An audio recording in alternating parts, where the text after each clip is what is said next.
Viewers, उम्मीद है सब खैरियत से होंगे। देखती हैं आंखों और सुनते गानों को। समद अहमद खान का सलाम। तो बात है कुछ ऐसी, आज हम बात करेंगे जस्टिस लीग स्नाइडर कट की, and this was also one of the most awaited movie. 18 मार्च 2021 को रिलीज हुई है। आज हम इसी मूवी पे बात करेंगे और मैं आप लोगों को बताता चलूं, दिस वीडियो में contains a spoiler. I know story of the both movies 2017 and 2021 is same, लेकिन कुछ चेंजेस हुई हैं and that can be spoiler, so get ready. अच्छा जरा ब्रीफली बात करें तो 2017 में जो जस्टिस लीग आई थी वो दो किस्म के लोगों ने देखी थी। एक जो नॉन डीसी कॉमिक्स फैन थे, उनको जस्ट वो एक मूवी आम मूवी की तरह लगी थी, और एक थे जस्टिस लीग के डीसी कॉमिक्स के फैंस जिनको वो मूवी बिल्कुल भी अच्छी नहीं लगी और वो ह्यूज डिसअपॉइंटमेंट थी हमारे लिए। और उस मूवी में फैंस को दो बड़े इश्यूज थे, पहला टेरेबल वीएफएक्स और दूसरा story out of the alignment थी as comparing to the comic books, और बहुत सारी जगह से स्टोरी मिसिंग थी। और उसी वक्त 2017 में जब जस्टिस लीग लॉन्च हुई और पब्लिक के नेगेटिव व्यूज और कमेंट्स आने लगे सोशल मीडिया पे, एक नेगेटिव व्यूज का और रिव्यूज का स्टॉर्म आ गया, और उसी वक्त लोगों ने ट्विटर पे एक ट्रेंड चलाया कि we need Justice League Snyder cut, और ये ट्वीट 3 दिन तक ट्रेंड पे रहा था। Then after some time Jack Snyder ने ट्वीट करा और कंफर्म करा कि Justice League Snyder cut in process है 2018 में, और 2 इयर्स की वर्किंग के बाद 2020 में ये मूवी रेडी थी फॉर लॉन्च। लेकिन ड्यू टू पैंडेमिक 1 साल का वेट किया वार्नर ब्रदर कंपनी ने, और ये मार्च 2021 को रिलीज हुई। लेकिन मैं समझता हूं जहां हमने 1 साल वेट कर लिया था, हमें 1 साल और वेट करना चाहिए था, और ये मूवी मार्च 2022 को रिलीज करनी चाहिए थी इंस्टेड ऑफ 21। सिनेमास ओपन होते तो डेफिनेटली बहुत अच्छा रिजल्ट आता इस मूवी का। लेकिन स्टिल लिमिटेड सिनेमास पे रिलीज होने के बावजूद, लिमिटेड सिनेमास पे रिलीज हुई क्योंकि ज्यादातर पैंडेमिक की वजह से सिनेमास क्लोज हैं, और एक ऑनलाइन प्लेटफॉर्म HBO Max के ऊपर रिलीज हुई। और मैं आप लोगों को बताता चलूं, लोग इस मूवी का इतना वेट कर रहे थे कि 18 मार्च की रात को HBO Max का सर्वर क्रैश हो गया। पहले कुछ टाइम तक सर्वर बिजी जाता रहा, उसके बाद स्ट्रीमिंग बीच में रुक गई थी।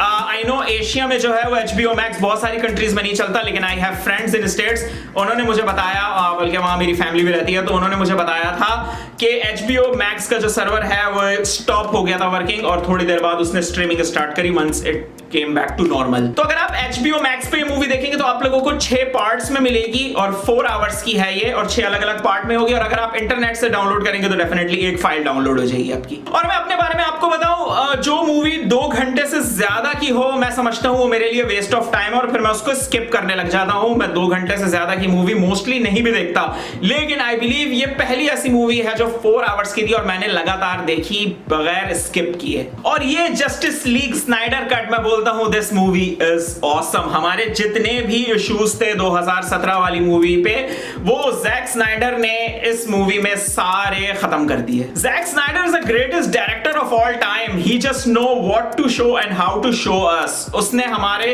अपनी मूवीज से हमारा दिमाग ऐसा सिंक्रोनाइज कर दिया है कि जैक स्नाइडर की जो मूवी होती है हमें वही समझ आती है, और ये वाकई डायरेक्टर की एबिलिटी है। He knows what to show to his audience, और ये मूवी मेरे हिसाब से बहुत जबरदस्त रही है, और अगर सिनेमास पे रिलीज होती ये सारे रिकॉर्ड्स अगले पिछले तोड़ चुकी होती। मूवी की कास्ट शफल नहीं हुई है, कास्ट पूरी वही है, लेकिन इसमें हमें एक नया कैरेक्टर नजर आया है, and this thing can be a spoiler. तो हमें इसमें नया कैरेक्टर जो नजर आया है वो है मार्शियन मैनहंटर। मूवी में एक बीच में सीन है, लुइस लेन से जो है वो मार्था कैंट मिलने के लिए आती है, लेकिन व्हेन शी लीव्स तो वो मार्था कैंट नहीं होती, वो होता है मार्शियन मैनहंटर। अब बहुत सारे लोगों के जहन में ये बात होगी कि who is Martian Manhunter. So Martian Manhunter is also a DC comic superhero, और मार्शियन मैनहंटर का जैसे उसका नाम में मार्स आ रहा है, ही बिलोंग्स फ्रॉम मार्स। और ये आने वाली जो जस्टिस लीग की मूवीज है 2 और 3, उसमें जस्टिस लीग के साथ शामिल होगा। हैरी लेनिक्स, जिनको हम प्रीवियस डीसी कॉमिक्स की मूवीज में डिफेंस डीओडी देख चुके हैं, जैसे बैटमैन वर्सेस सुपरमैन में, उन्होंने ही मार्शियन मैनहंटर का किरदार अदा किया है। और एक बात मैं आप लोगों को बताता चलूं जो शायद आप लोगों को नहीं मालूम हो, जैक स्नाइडर को ये मूवी बनाने में बहुत हर्डल्स का सामना करना पड़ा है, जिसमें से एक बड़ी प्रॉब्लम ये थी कि जैक स्नाइडर चाह रहा था कि ग्रीन लैंटर्न भी इस मूवी में शामिल हो, और ग्रीन लैंटर्न जो जॉन स्टीवर्ट है, तो ही वांटेड कि John Stewart as Green Lantern इस मूवी में आए, लेकिन वार्नर ब्रोस ने मना कर दिया। और ये वार्नर ब्रोस और जैक स्नाइडर के दरमियान इस बात को लेकर इतनी गर्मा गर्मी हो गई थी कि Jack Snyder was about to end the movie. उसने कह दिया था कि मैं स्नाइडर कट बना ही नहीं रहा, लेकिन in the end he has to agree with Warner Brothers और फिर उसने अपना ये आइडिया ड्रॉप कर दिया ग्रीन लैंटर्न को लेने का। ऑल्थो अगर ग्रीन लैंटर्न को इस मूवी में लेते तो ये मूवी बहुत अच्छी हो जाती, लेकिन मूवी के कॉन्ट्रैक्ट में एक क्लॉज थी कि कास्ट रीशफल नहीं होगी, दैट्स व्हाई नहीं ले सके। डीसी कॉमिक्स के फैंस को हमें एक बड़ा इशू और भी था मूवी से जो लास्ट 2017 वाली आई थी कि जो मूवी में जो विलेन हमें मेन नजर आ रहा है Steppenwolf, he is not the main villain. Steppenwolf जो है वो डार्क साइड के लिए काम करता है और जो 2017 वाली मूवी थी उसमें डार्क साइड का ना उसको दिखाया ना जिक्र हुआ, और इस मूवी में 2021 मार्च 2021 में जो आई है स्नाइडर कट, उसमें आपको डार्क साइड भी देखने को मिलेगा। और एक मूवी में सीन ऐसा है कि एक पोर्टल ओपन हो जाता है, सामने जस्टिस लीग होती है with Steppenwolf on the ground और सामने डार्क साइड होता है। एट दैट मोमेंट मैं वाकई मेरा दिल कर रहा था कि मैं डार्क साइड जो है ना वो उस पोर्टल में से बाहर आ जाए, लेकिन अगर ऐसा हो जाता तो डार्क साइड के साथ उसकी जो है वो आर्मी भी आती और मूवी वहां से बहुत एक्सटेंड हो जानी थी, तो दैट्स व्हाई उसको वहीं तक के लिए रखा था, वो दोनों आमने सामने थे और वहां वो पोर्टल बंद हो गया। लेकिन मैं आप लोगों को बताता चलूं जस्टिस लीग के पार्ट 2 और 3 में जो डार्क साइड है वो वर्ल्ड का डेफिनेटली विजिट करेगा। तो justice League Snyder cut is the best movie, बेहतरीन, मुझे बहुत अच्छी लगी और इतना जबरदस्त रीमेक जो है वो हम एक्सपेक्ट नहीं कर रहे थे। जैक स्नाइडर जस्ट अमेज्ड अस। अब दोनों मूवीज का आपस में हम कंपैरिजन करें तो जो 2017 में जस्टिस लीग आई थी उसकी इंटरनेट पे रेटिंग थी IMDb पे 6.3 थी और 40% रोटेन टोमेटोज पे थी, जबकि जस्टिस लीग स्नाइडर कट की जो रेटिंग है वो 8.7 है IMDb पे और 74% रोटेन टोमेटोज पे। तो आप रेटिंग में ह्यूज डिफरेंस आपने देख लिया। अच्छा, जो जस्टिस लीग स्नाइडर कट है उसकी मेटाक्रिटिक के ऊपर ना आपको रेटिंग डाउन मिलेगी 55%, क्योंकि मेटाक्रिटिक के जो मैंने रिव्यूज पढ़े हैं वो ज्यादातर इसी बात पे हैं कि मूवी को जो है ना वो बहुत लंबा कर दिया गया है, एक एक सीन को एक्सटेंड कर करके मूवीज को 4 आवर्स का कर दिया है। तो ऐसा बिल्कुल भी नहीं है, मूवी को वेल एक्सप्लेन किया है। जो 4 आवर्स की मूवी को लॉन्ग किया है उसमें बहुत सारे जो सीन्स हैं उनको वेल एक्सप्लेन कर दिया है, जो कि जस्टिस लीग 2017 में बिल्कुल स्किप कर दिए थे, दिखाए ही नहीं थे। इसकी मैं आपको एक बड़ी मिसाल दूं, रे फिशर जो कि जस्टिस लीग में साइबॉर्ग है, उसकी जो लाइफ है, उसकी जो स्टोरी है, उसके बारे में कुछ भी नहीं बताया गया था, जो कि जस्टिस लीग स्नाइडर कट में अच्छा खासा एक्सप्लेन करा है। तो जहां तारीफ करने वाले होते हैं वहां बुराई करने वाले भी होते हैं, सबको एक चीज पसंद नहीं आती। अब मेटाक्रिटिक पे जो मैंने रिव्यूज देखे थे वो ज्यादातर इसी बात पे थे, इवन आप भी जाकर वेबसाइट पे चेक कर सकते हैं। एडिशनल कॉस्ट जो इस मूवी पे लगी वो है $70 मिलियन।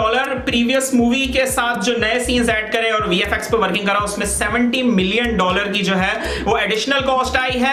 मूवी HBO के स्ट्रीमिंग प्लेटफॉर्म पे अवेलेबल है, इंटरनेट पे भी अवेलेबल है, लेकिन अगेन मैं आप लोगों को रिक्वेस्ट करूंगा अगर आपके रीजन में HBO Max अवेलेबल है तो do not directly download from the internet, watch on the streaming website. अच्छा, 6 पार्ट के बाद ना मूवी के जब 6 पार्ट्स पूरे हो जाएंगे तो एक एपिलॉग भी है, उसमें है बैटमैन का एक ड्रीम, उसको हरगिज भी मिस नहीं कीजिएगा। वो आगे जस्टिस लीग 2 और 3 में हमें नजर आएगा और उस ड्रीम को डेफिनेटली मैं नहीं बताऊंगा, इतना ज्यादा स्पॉइलर नहीं देना चाहता, लेकिन डोंट मिस द एपिलॉग। एक चीज जो मेरे लिए भी क्वेश्चन मार्क है, क्योंकि मैं डीसी कॉमिक्स के कार्टून्स भी देखता आया हूं और मैं कॉमिक बुक भी मैंने पढ़ी है, बहुत सारी कॉमिक बुक्स पढ़ी हैं, लेकिन एक चीज मेरे लिए भी क्वेश्चन मार्क है, वो ये कि स्लेड विल्सन जो कि डेथ स्ट्रोक है, वो लेक्स लूथर को आर्खम असाइलम से लेके भाग गया, वहां से निकल गया उसको लेके, और लेक्स लूथर ने उसको बैटमैन के बारे में बताया है कि तुम्हारा नेक्स्ट टारगेट है ब्रूस वेन बैटमैन। ये हम सब ने जस्टिस लीग 2017 के एंड में देखा था,